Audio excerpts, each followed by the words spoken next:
क्या राजस्थान के अस्पतालों में मां बनना भी अब एक डर बनता जा रहा है? कोटा से शुरू हुआ सवाल, बीकानेर में एक और प्रसूता की मौत और अब जोधपुर में भी प्रसव के बाद महिलाओं की हालत गंभीर होने की खबर ने पूरे सिस्टम पर सवाल खड़े कर दिए हैं। आखिर ऐसा क्या हो रहा है कि डिलीवरी के बाद महिलाएं ठीक होने की जगह जिंदगी और मौत के बीच पहुंच जा रही हैं?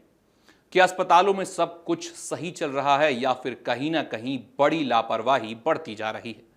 नमस्कार, मेरा नाम आशीष मिश्रा और आप देख रहे हैं अमर उजाला। बीकानेर के पीबीएम अस्पताल से सामने आया मामला इस चिंता को और बढ़ा देता है। रविवार को एक और प्रसूता की मौत हो गई। जानकारी के अनुसार शारदा की सिजेरियन डिलीवरी के बाद तबीयत और ज्यादा बिगड़ गई थी। उनकी किडनी पर गंभीर असर पड़ा और शरीर के कई अंग प्रभावित हो गए थे। कई दिनों तक वेंटिलेटर पर रहने के बाद आखिरकार उन्होंने दम तोड़ दिया।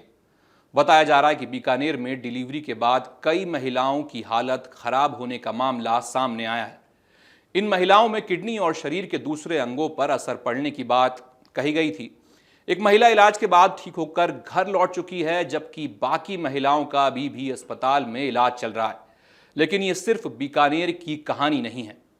इससे पहले कोटा के न्यू मेडिकल कॉलेज और जेके लोन अस्पताल में भी प्रसूताओं की मौत और किडनी फेल होने के मामले सामने आए थे। वहां भी डिलीवरी के बाद महिलाओं की हालत अचानक बिगड़ने लगी थी। इन घटनाओं के बाद राजस्थान की स्वास्थ्य व्यवस्था पर सवाल उठने लगे हैं।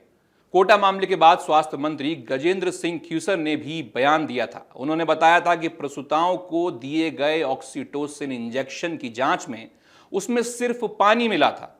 इसके बाद यह सवाल और बड़ा हो गया कि आखिर महिलाओं की हालत खराब होने की असली वजह क्या थी। अब जोधपुर से आई खबर ने इस पूरे मामले को और गंभीर बना दिया है। यहां भी सिजेरियन डिलीवरी के बाद कुछ प्रसूताओं की हालत गंभीर होने की बात सामने आई है। फिलहाल पूरे मामले की जांच की जा रही है और कारणों का पता लगाया जा रहा है। इसी बीच स्वास्थ्य मंत्री ख्यूसर का नया बयान भी चर्चा में है। उन्होंने सी सेक्शन डिलीवरी को लेकर कहा कि कई बार महिलाएं लेबर पेन से बचने के कारण भी सी सेक्शन करवा लेती हैं। उनके इस बयान के बाद इस मुद्दे पर एक नई बहस छिड़ गई है। अभी जो आपके जोधपुर में है, पावटा के अंदर 6 पेशेंट्स बिल्कुल नॉर्मल है। उनका यूरिन वगैरह ऑल पैरामीटर्स are ओके।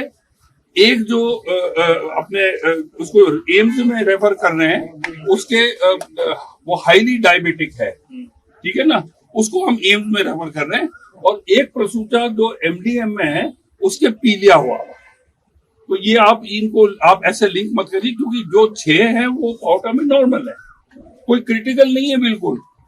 जो आपको हम बोला गया ना कि क्रिटिकल है और मर रही है, ये कुछ नहीं। 6 नॉर्मल है। एक जिसके हाईली डायबिटिक है, कोमॉर्बिड है, उसको सेफ्टी के लिए एम्स में मूव कर रहे हैं। और जिसको पीलिया हुआ है एमडीएम के अंदर, उसको भी जो है हम परमिशन ले रहे हैं कि हम चांस क्यों ले, क्योंकि एम्स की फैसिलिटीज जो है वो एक अलग लेवल की फैसिलिटीज होती है। तो अभी आपको कोई घबराने की बात नहीं। लेकिन इन सबके बीच सबसे बड़ा सवाल यही है कि आखिर अस्पतालों में महिलाओं की सुरक्षा को लेकर व्यवस्था कितनी मजबूत है? क्योंकि एक परिवार अस्पताल में अपनी बेटी, बहू या पत्नी को सिर्फ इलाज के लिए नहीं लेकर जाता, बल्कि भरोसे के साथ लेकर जाता है। उन्हें उम्मीद होती है कि मां और बच्चा दोनों सुरक्षित घर लौटेंगे। अगर लगातार ऐसे मामले सामने आते रहे तो सरकार और स्वास्थ्य विभाग को हर सवाल का जवाब देना होगा। जांच सिर्फ कागजों तक सीमित नहीं रहनी चाहिए, बल्कि सच्चाई सामने आनी चाहिए, क्योंकि हर मां की जिंदगी की कीमत है और अस्पताल वो जगह है जहां डर नहीं, भरोसा मिलना चाहिए। आपके राज्य की खबरें, आपके शहर की खबरें सबसे पहले जानने के लिए देखते रहें अमर उजाला। चैनल को सब्सक्राइब जरूर कर लें और पाएं हर अपडेट।